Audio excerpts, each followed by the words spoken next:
Selamat berjumpa kembali, terutama untuk rekan-rekan dosen, kemudian juga rekan-rekan mahasiswa. Tidak lupa juga untuk rekan-rekan guru, dan tidak terkecuali pula bagi siapapun yang ingin belajar, terutama belajar dalam bidang public speaking. Dalam kesempatan yang teramat baik ini, kita akan membahas tentang bahasa tubuh dalam public speaking. Kita tahu bahwa public speaking merupakan salah satu aktivitas yang tidak semua orang memiliki kemampuan itu dengan baik. Diperlukan berbagai upaya agar seseorang bisa menjadi seorang public speaker yang handal. Bahasa tubuh merupakan salah satu yang penting juga di dalam kesuksesan bagi seseorang yang ingin tampil sebagai public speaker yang mumpuni. Bahasa tubuh merupakan sebuah komunikasi non-verbal atau komunikasi tanpa kata-kata, namun berupa postur dan gerak dari anggota tubuh kita. Bahasa tubuh di dalam proses atau aktivitas public speaking sangatlah penting dan dapat menunjang seseorang untuk tampil penuh wibawa jika dia sedang berhadapan dengan audiens. Nah, dengan bahasa tubuh yang maksimal, maka akan dapat dicapai beberapa fungsi yang bisa mendukung keberhasilan suatu aktivitas public speaking. Fungsi-fungsi tersebut diantaranya adalah bahwa bahasa tubuh di dalam aktivitas public speaking merupakan salah satu fungsi repetisi, dalam artian bahwa repetisi ini mengandung makna yaitu mengulang kembali berbagai gagasan yang telah disampaikan secara verbal. Fungsi kedua dari bahasa tubuh di dalam aktivitas public speaking yaitu fungsi aksentuasi, yang di sini mengandung makna bahwa aksentuasi merupakan salah satu penegasan pesan dari pesan-pesan non-verbal. Fungsi ketiga dari bahasa tubuh dalam public speaking adalah substitusi. Di dalam fungsi substitusi ini, bahwa bahasa tubuh akan menggantikan lambang-lambang verbal. Fungsi keempat dari bahasa tubuh di dalam public speaking adalah sebagai pelengkap yang mengandung makna bahwa dalam bahasa tubuh akan melengkapi dan juga memperkaya pesan non-verbal. Dan fungsi yang kelima dari bahasa tubuh di dalam aktivitas public speaking adalah fungsi kontradiksi, di mana fungsi kontradiksi ini menolak sebuah pesan verbal dengan memberikan makna lain menggunakan pesan non-verbal. Itu tadi 5 fungsi dari bahasa tubuh dalam menunjang aktivitas atau kegiatan public speaking. Setelah kita mengenal berbagai fungsi dari bahasa tubuh tersebut, kita juga perlu mengenal beberapa macam dari bahasa tubuh, di mana bahasa tubuh ini jika dimaksimalkan oleh seorang public speaker, maka akan menambah bobot dari kewibawaan dia sebagai seorang public speaker.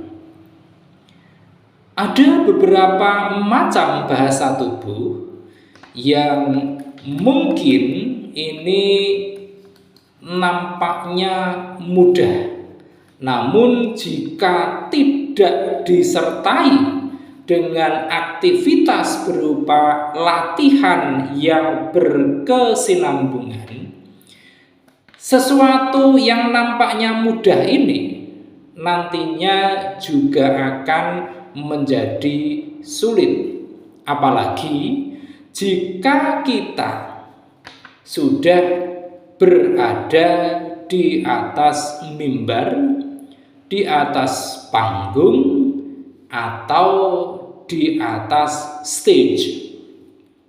Nah, macam-macam bahasa tubuh tadi, diantaranya adalah yang pertama, itu senyum. Yang kedua, itu anggukan.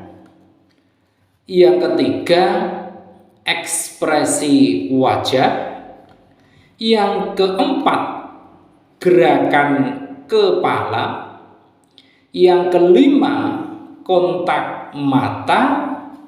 Yang keenam, gerakan tangan. Dan masih cukup banyak macam-macam dari bahasa tubuh yang bisa kita maksimalkan untuk menunjang keberhasilan kita yang melakukan aktivitas public speaking. Nah, jenis-jenis bahasa tubuh yang teramat penting dalam public speaking itu yang pertama adalah gerakan dan isyarat. Untuk jenis bahasa tubuh gerakan dan isyarat ini ada istilah yang sangat familiar dalam dunia public speaking, yaitu untuk memaksimalkan gerakan dan isyarat ada acuan yang namanya notes atau N, O, D, dan S. Di mana notes ini yang pertama adalah huruf N, di mana huruf N ini melambangkan netral. Artinya bahwa jika kita sudah berada di atas panggung, kedua tangan kita itu ada di samping badan kita. Kemudian huruf kedua yaitu O. O artinya adalah open, di mana kita sudah mulai bersikap terbuka. Huruf ketiga dari notes yaitu D, yaitu define, di mana dalam aktivitas define ini kita menggerakkan tangan pada kalimat-kalimat tertentu. Dan S atau huruf terakhir dari notes adalah strong.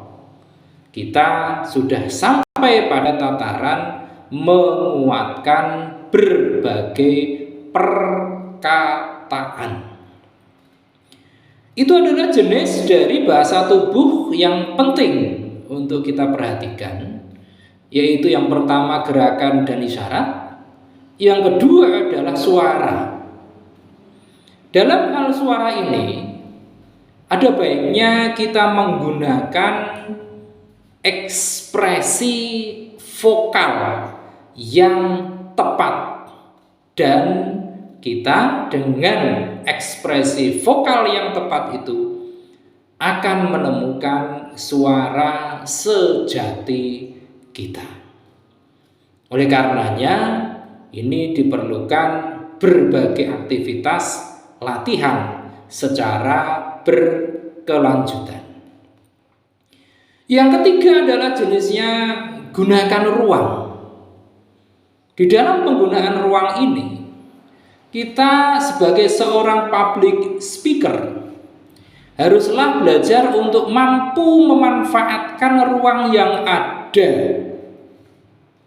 Kita tahu bahwa ruangan itu berbagai pernik ada di dalamnya.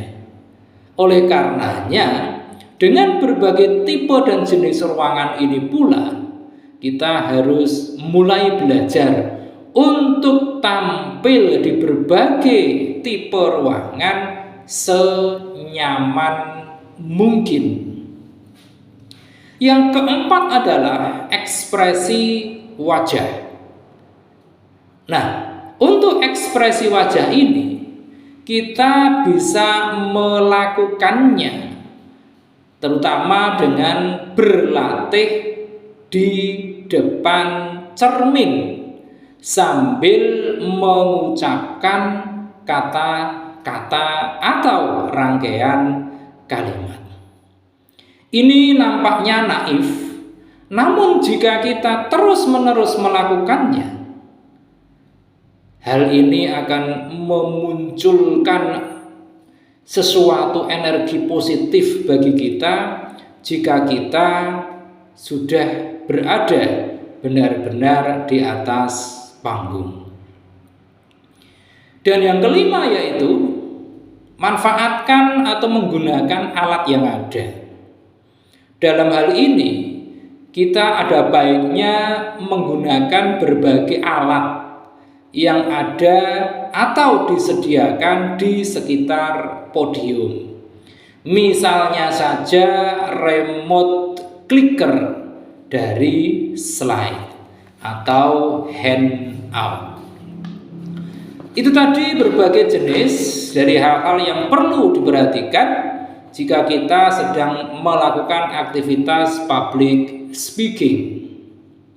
Nah, kalau tadi adalah hal-hal yang perlu diperhatikan atau seyogyanya dilakukan, maka begitu pula ada beberapa hal yang perlu untuk kita hindari pada saat kita melakukan aktivitas public speaking. Beberapa hal yang perlu kita hindari itu di antaranya adalah yang pertama, menyilangkan kedua tangan, baik itu di depan maupun belakang tubuh kita. Yang kedua adalah memegang hidung atau daun telinga. Pada saat kita melakukan aktivitas public speaking, maka hindarilah itu. Yang ketiga adalah seyogyanya kita tidak memasukkan tangan ke dalam saku. Ini seringkali mereka yang diberikan kepercayaan untuk berbicara memasukkan tangan ke saku mereka. Ini tidak disarankan. Kemudian yang keempat adalah mencengkeram podium. Ini juga jangan sampai terjadi. Yang kelima adalah menggaruk kepala kita sendiri. Ini akan menunjukkan bahwa kita merupakan salah seorang public speaker yang tidak profesional jika terlalu sering menggaruk kepala kita sendiri. Yang keenam adalah tidak melakukan kontak mata dengan audiens. Ini juga penting, karena pada saat kita melakukan aktivitas public speaking, kita sejatinya sedang berkomunikasi dengan audiens kita. Oleh karenanya, jalinan komunikasi tersebut, salah satu medianya yang mungkin ini sangat sederhana adalah kita melakukan kontak mata dengan audiens kita.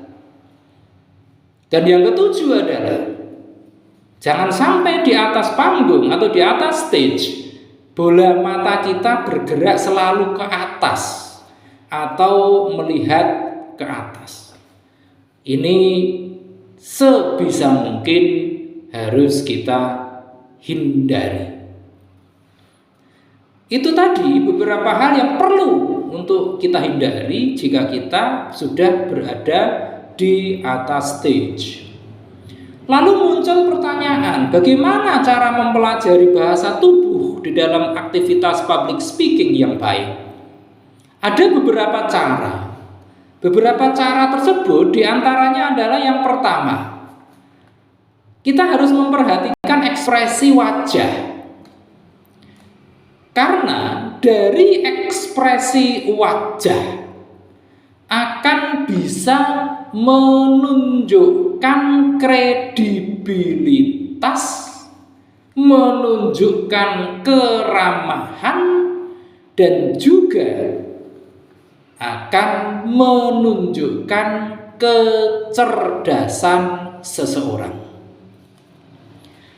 Yang kedua adalah kita mesti melihat postur tubuh. Orang dengan postur tubuh yang terbuka dan tegap, maka ini biasanya menunjukkan sifat terbuka dan ramah. Kemudian yang ketiga adalah kita mesti mengamati gerakan mata. Orang atau public speaker yang menjaga kontak mata saat berbicara berarti tertarik pada topik-topik yang sedang dibicarakan. Yang keempat adalah kita mesti memperhatikan gerakan kaki dan tangan. Mengamati gerakan kaki dan tangan seseorang merupakan salah satu cara untuk mengetahui kepribadian seseorang.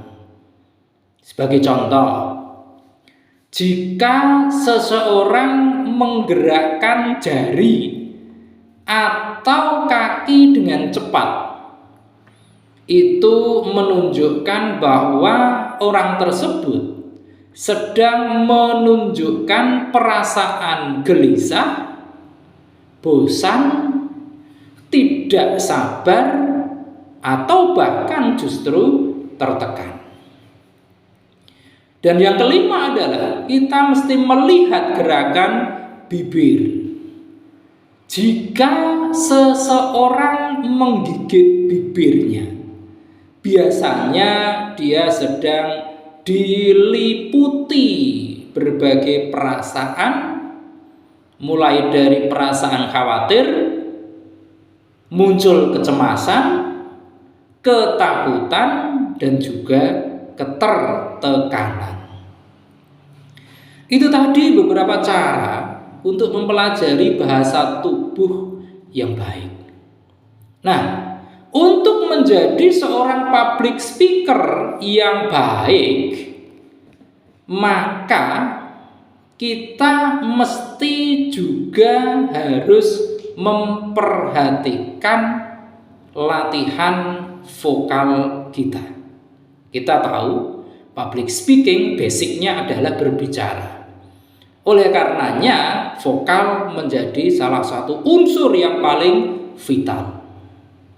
Oleh karenanya kita perlu mengenal bagaimana kita harus belajar dalam latihan vokal. Yang pertama adalah bernafas dengan benar. Dengan mengatur pernafasan akan membantu kita untuk menghindari nafas pendek dan juga akan memastikan bahwa suara kita itu akan tetap kuat dan tahan lama. Artinya kita dengan vokal kita masih sanggup untuk bertahan dengan irama yang sama, dengan intonasi yang sama sampai acara selesai. Yang kedua adalah praktik dengan teman atau kelompok. Dalam latihan ini kita melibatkan teman kita atau rekan kita atau kelompok. Kita memberikan sekaligus menerima umpan balik dari mitra atau rekan-rekan kita guna meningkatkan kemampuan public speaking kita. Yang ketiga adalah latihan pronunciation dan vokal. Dalam hal ini, pastikan bahwa kata-kata yang kita sampaikan itu kita ucapkan dengan benar dan juga sekaligus jelas. Berikutnya adalah kita mesti berlatih untuk berbicara dengan berbagai tingkatan nada, dari yang rendah hingga sampai ke nada tinggi, untuk menambah variasi suara kita. Dan yang keempat, kita bisa merekam diri sendiri. Setelah kita merekamnya, kita bisa memutar kembali rekaman aktivitas public speaking kita, dan dengan rekaman itu kita bisa mengidentifikasi bagian-bagian mana yang perlu untuk mendapatkan perhatian kita untuk dilakukan peningkatan. Demikian pembahasan sederhana kita tentang bahasa tubuh di dalam aktivitas public speaking. Mudah-mudahan pembahasan yang sangat singkat ini akan menambah wawasan kita. Terima kasih atas perhatian Anda semua. Jangan lupa setelah menyaksikan tayangan ini, silahkan klik di layar Anda untuk like, komen, share, dan tentu saja jangan lupa subscribe. Terima kasih.